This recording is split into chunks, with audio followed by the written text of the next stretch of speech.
బ్రహ్మజీ గారు ఇందాక మీరు అన్నారు కథ విన్నప్పుడు ఎలా జడ్జ్ చేశాడో సినిమా చూసిన తర్వాత అయితే అద్భుతంగా నాకు కథ విన్నప్పుడే అద్భుతంగా అనిపించిందండి. జెన్యూన్గా అద్భుతంగా అనిపించింది. ఆ, సినిమాలో అర్జున్కి బీసీసీఐ ఈవెంట్ ప్లాన్ చేసినట్టు జెర్సీ టీంకి దిల్ రాజు గారు ఈవెంట్ని ప్లాన్ చేశారు. Correct. So thank you so much sir, always. అంటే తెలుగు సినిమాకి బీసీసీఐ లాంటివి గారు. ఆల్వేస్ ఏదైనా సరే ఒక మంచి సినిమా నచ్చినప్పుడు ఇల్ బి ఫస్ట్. నాకు తెలుసు రిలీజ్ రోజు పొద్దున్న 9ంటికి కనుక రాజుగారి దగ్గర నుంచి కాల్ వస్తే మన సినిమా హిట్ అని. సో అంటే ముందు సినిమా చూసి బాగుందంటారు, అది ఓకే, అది కంప్లీట్గా నమ్మలేం. రిలీజ్ రోజు మార్నింగ్ వచ్చిందంటే 100% అనమాట. సో కరెక్ట్గా నేను మార్నింగ్ 8:45 షోకి వెళ్తుంటే ఇంటి గేట్ నుంచి బయటికి వెళ్ళిన వెంటనే కాల్ వచ్చింది. రాజుగారి కాలింగ్ అనగానే నాకు ఒక క్లారిటీ వచ్చేసింది. Thank you so much sir, thanks a lot for always being there. And ఎక్కడి నుంచి అంటే నాకు జనరల్గా మనకి ప్రీ రిలీజ్ ఈవెంట్స్లో ఏంటంటే టీం అందరినీ థ్యాంక్స్ చెప్పుకుంటారు అందరూ. రిలీజ్ తర్వాత ఇలాంటి అప్రిసియేషన్ మీట్లో ప్రేక్షకులకి థ్యాంక్స్ చెప్తారు. బట్ నేను కాన్ఫిడెంట్గా ప్రీ రిలీజ్ ఈవెంట్లోనే ముందే మీరందరూ గర్వపడే సినిమా అవుతుందని చెప్పేసి అప్పుడే ప్రేక్షకులకి థ్యాంక్స్ కూడా చెప్పేశాను. సో ఇప్పుడు నా టీంకి థ్యాంక్స్ చెప్పుకుంటాను నేను రివర్స్లో. So first I don't know, నేను గౌతమ్తో స్టార్ట్ చేయాలి. గౌతమ్ ఆల్రెడీ ఆ రోజు ప్రీ రిలీజ్ ఈవెంట్లో కూడా మాట్లాడాను గౌతమ్ గురించి. తనకి గౌతమ్ బేసిక్గా వచ్చి కథలో ఎంత నిజాయితీ ఉంది, కథలో ఎంత హానెస్టీ ఉంది అన్న అది తను రాసుకున్న కథలో మాత్రమే కాదు, తనతో ఒక 5 నిమిషాలు మాట్లాడితే మనకు తెలుస్తుంది అది మా మనిషిలో కూడా ఉందన్న సంగతి. అండ్ నాకెందుకో అది జెన్యున్గా మనసులోంచి వచ్చిన కథ అయినప్పుడు ఆటోమేటిక్గా చాలా మ్యాజికల్గా తయారవుతుందన్న నమ్మకం. మనం ఏదో ఊహించుకొని మనం క్రియేట్ చేసుకొని మన కథ ఇంత అద్భుతంగా ఉండాలి లేదంటే ఆనెస్ట్గా ఉండాలి అని మనం అనుకోవటం కాదు. మనం బేసిక్గా ఆనెస్ట్గా ఉంటే ఆ కథలోకి ఆటోమేటిక్గా లైఫ్ వస్తుంది. దానికి బెస్ట్ ఎగ్జాంపుల్ గౌతమ్.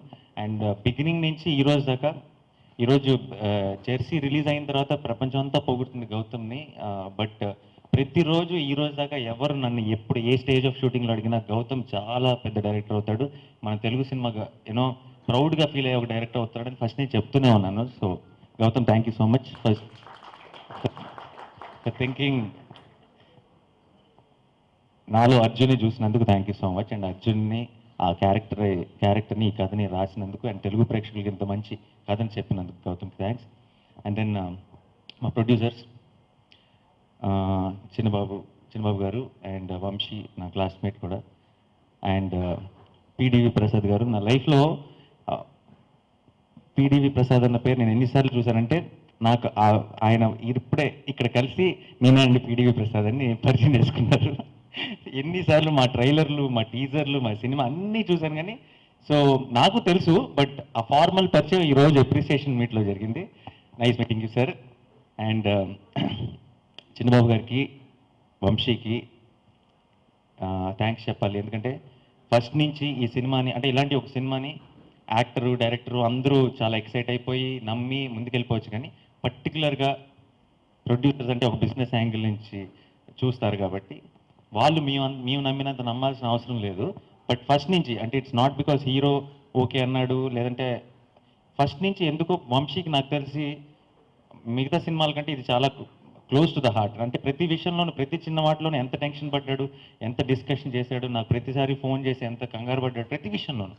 సో అంతగా నమ్మి కథని అంతగా ఓన్ చేసుకోకపోతే ఆ టెన్షన్ అంత ఉండేది కాదేమో. So thank you so much ఇంత నమ్మినందుకు. ఈరోజు మీరందరూ అప్రిసియేషన్ ఎంజాయ్ చేస్తుంటే నాకు చాలా చాలా సంతోషంగా ఉంది. అండ్ మా కెమెరామెన్ సాను ఈరోజుకి లేడు, తన సినిమాటోగ్రఫీతో కట్ చెప్పాడు. ఏ రోజు నాకు సినిమాటోగ్రఫీ బయట సపరేట్గా కనపడాలి సినిమా నుంచి అని అనుకోలేదు. ఈ సినిమాకి ఏం కావాలి, ఈ కథని ఎలా చెప్పాలి అని అర్థం చేసుకున్నాడు గౌతమ్ని. అట్ ద సేమ్ టైం మా అనిరుద్ధ్ మ్యూజిక్తో కట్ చెప్పాడు. ఏ పాట కూడా ఈ పాట హిట్ అయిపోవాలన్నట్టు ఉండదు. ఈ పాట ఆ సినిమాలో ఆ కథని, ఆ మూమెంట్ని, ఆ సిచ్యువేషన్ని ముందుకు తీసుకెళ్లాలన్నట్టుంటుంది. సో అనిరుద్ధ్కి థ్యాంక్స్. అండ్ కేకే గారు మంచి అందమైన పదాలు పెట్టి పాటలు రాద్దాం అనుకోలేదు, ప్రతి లైన్లోనూ కథ చెప్పాలనుకున్నారు. సో ఇంతమంది టెక్నీషియన్, మన ఆర్ట్ డైరెక్టర్ ప్రతి సెటప్లో వాళ్ళు కథని చెప్పడానికి ట్రై చేశారు. అప్పుడు ఉన్న టైం ఫ్రేమ్ని చూపించడం ఇదంతా చాలా ఈజీ పని ఏం కాదు. సో ఇలా సినిమాకి పనిచేసిన ప్రతి టెక్నీషియన్, నవీన్ ఎడిటింగ్తో ప్రతి టెక్నీషియన్ ఇలా కథ చెప్పారు కాబట్టి కథ అంత ఇంపాక్ట్ఫుల్గా మీ అందరినీ రీచ్ అయిందని నేను అనుకుంటున్నాను. సో సినిమాకి పనిచేసిన టెక్నీషియన్స్ అందరికీ కూడా thank you so much. I hope I didn't forget anyone. అని మర్చిపోలేదు. ఓకే. సో అండ్ యాక్టర్స్ విషయానికి వస్తే, ఈ సినిమాలో మూర్తి గారు లేకపోయినా, ఈ సినిమాలో సారా లేకపోయినా, ఈ సినిమాలో బుజ్జి నాని లేకపోయినా, ఎవరు లేకపోయినా, ఇది అర్జున్ సినిమా మాత్రమే కాదు, ఇది వీళ్ళందరి సినిమా. వీళ్ళెవ్వరు లేకపోయినా సరే ఈ సినిమా ఇంత కంప్లీట్ అయి ఉండేది కాదు. సో సత్యరాజ్ గారి గురించి కూడా నేను ప్రీ రిలీజ్ ఈవెంట్లో మర్చిపోయాను, ఎందుకంటే సత్యరాజ్ గారు ఆ రోజు రాలేదు, ఆ కంగారులో హడావిడిలో. సత్యరాజ్ గారుతో పనిచేయడం has been my most beautiful experience till date. ఎందుకంటే అంత పెద్ద స్టార్ అయి ఉండే ఆయన ఈ రోజు దాకా ఏ రోజు కూడా మేము చిన్న గంట కోసం పిలిచినా సరే చెన్నై నుంచి వచ్చి కష్టపడి పనిచేసి వెళ్ళిపోయేవారు. సో ఆయనకి ఫస్ట్ చెప్పాలి. నాకు లైఫ్ లాంగ్ సత్యరాజ్ గారు అంటే మూర్తి గారి మనసులో. Thank you so much sir. And మా సారా శ్రద్ధ చూసారా, సారానే వచ్చేస్తుంది ఆటోమేటిక్గా, అంతగా సారా అని ఫిక్స్ అయిపోయాం. తను ఎప్పుడు షూటింగ్ చేసేటప్పుడు తను అడుగుతూ ఉండేది, అంటే అర్జున్ మీద చిరాకు పడినప్పుడల్లా నేను బ్యాడ్ అనుకుంటారేమో అని కంగారు పడేది. బట్ నేను చెప్తూ ఉన్నాను, అందరూ నీకు కనెక్ట్ అవుతారు ఎందుకంటే నువ్వు ఆ క్యారెక్టర్ చాలా ఒక ఎడ్జ్ మీద ఉండే క్యారెక్టర్, దాన్ని పర్ఫామ్ చేయడం ఎంత కష్టం నాకు యాజ్ అన్ యాక్టర్గా నాకు మాత్రమే తెలుసు. అండ్ తను అంత కన్విన్సింగ్గా పర్ఫామ్ చేసింది కాబట్టి ఈరోజు రిలీజ్ అయిన తర్వాత ప్రతి మెసేజ్లోనూ ప్రతి ట్వీట్లోనూ శ్రద్ధను కూడా పొగుడుతుంటే చాలా సాటిస్ఫైడ్గా అనిపిస్తుంది. ఎందుకంటే నిజంగా ఆన్ లొకేషన్ ఏదైతే అనిపించిందో అదే నిజమైంది ఈరోజు. Thank you so much Shraddha for being Sara. And మా చిన్న సూపర్ స్టార్ రోనిత్, వాడు మేము షూటింగ్ స్టార్ట్ అయిన తర్వాత వాడిని షార్ట్లో చూస్తుంటే ముద్దొచ్చేసేవాడు. అండ్ మాకు తెలుసు 100% వీడి కనుక క్లిక్ అయితే కంప్లీట్ మా ఎమోషన్ నెక్స్ట్ లెవెల్కి వెళ్ళిపోతుందని ఆ కాన్ఫిడెన్స్ వచ్చేసింది. బట్ నాన్ స్టాప్ మాట్లాడేవాడు. ఈ రోజు ఎందుకో మాట్లాడలేదు, మైక్ ఇచ్చినప్పుడు మైక్ లాక్కొని మాట్లాడేవాడు లొకేషన్లో ఉన్నప్పుడు, షూటింగ్లో ఉన్నప్పుడు. సో ఇన్ ఫ్యూచర్ కూడా చాలా మంచి మంచి సినిమాలు చేయాలని కోరుకుంటున్నాను. అండ్ ఐ ఇంకెవరు మర్చిపోయానా? ఓకే, మా ప్రవీణ్ బాదం పప్పుల్లో డైలాగ్. సో ప్రవీణ్తో ఇంతకుముందు కూడా చేశాను, బట్ ఈ సినిమా డెఫినెట్గా చాలా స్పెషల్గా గుర్తుండిపోతుంది. అండ్ బ్రహ్మాజీ గారితో యాక్చువల్లీ ఇంకొక చాలా అందమైన సీన్ షూట్ చేశాం. ఆ సీన్ సినిమాలో లేదు. ఓకే, సారీ బ్రహ్మాజీ గారు, తప్పలేదు.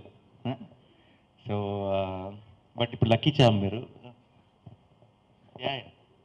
సో ఈ సినిమా తర్వాత ఒక సీన్ అయినా అడిగితే వచ్చి చేస్తారని నేను అనుకుంటున్నాను. ఇందాకే చెప్తున్నారు కూర్చొని, ఇక నుంచి నేను ఇలా 1 డే రోల్ 2 డే రోల్స్ చేయనని చెప్తున్నారు. బట్ ప్లీజ్ మా సెంటిమెంట్ కోసమైనా కొంచెం కోఆపరేట్ చేస్తారు. పెద్ద రోలేనా? ఓకే, సరే, ఫిక్స్ అయ్యారు బేసిక్గా. ఓకే. సో నీర్జా సినిమాకి కాస్ట్యూమ్స్ చేసింది తను. అండ్ అంటే ఆ టైంలో ఆ యూనిఫామ్స్ కానీ, లేదంటే ఫస్ట్ టైం నేను ఈ కథ గురించి డిస్కస్ చేసినప్పుడు గౌతమ్కి పంపించినప్పుడు, గౌతమ్కి రెగ్యులర్గా ఏదో క్రికెట్కి సంబంధించిన రిఫరెన్స్లు తను ఎన్ని కలెక్ట్ చేసిందంటే, ఈ సినిమా కథ టీం అందరూ నచ్చేసి తను నాకు తెలిసి డెఫినెట్గా ఒక సినిమా కష్టపడేదానికంటే 10 రెట్లు ఎక్కువ కష్టపడింది. సో తనకు కూడా thank you so much. And మా డానియల్, మా క్రికెట్ కోచ్, ఈరోజు క్రికెట్ కన్విన్సింగ్గానే ఆడాను అని అందరూ అంటున్నారంటే దానికి డానియల్ ముఖ్య కారణం. సో డానియల్కి థ్యాంక్స్ చెప్పాలి. సో అందరికీ థ్యాంక్స్ చెప్పేశాను.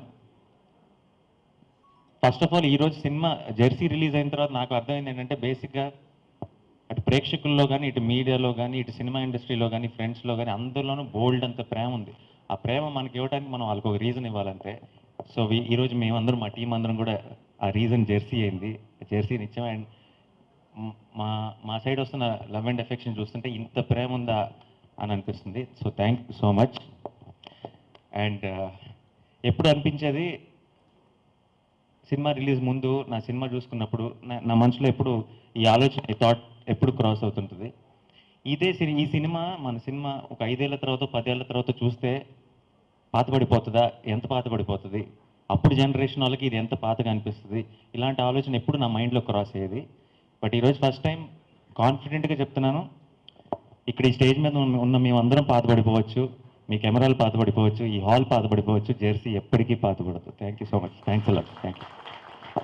And thank you so much Dil Raju గారు అండ్ టీమ్